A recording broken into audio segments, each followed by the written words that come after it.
跟住咧就係長針啦。咁長針咧同中長針嘅分別咧係佢係多咗一劃咧喺嗰個 T 字嘅中間。咁咧嗰個 short form 係 DC， 咁樣英文咧係 double crochet。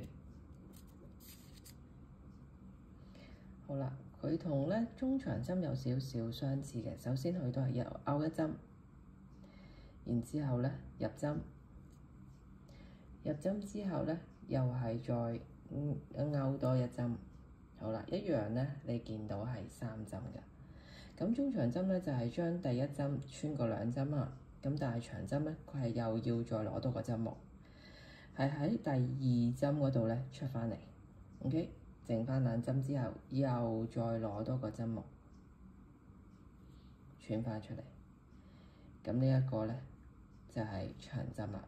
再多次下，攞一針啊，入針。見到有2針咯，記唔記得？好啦，然之後再攞一針出嚟，有3針，3針之後咧，再攞一針喺第2針攞翻出嚟，再攞一針，再攞出嚟，呢個就係長針啦。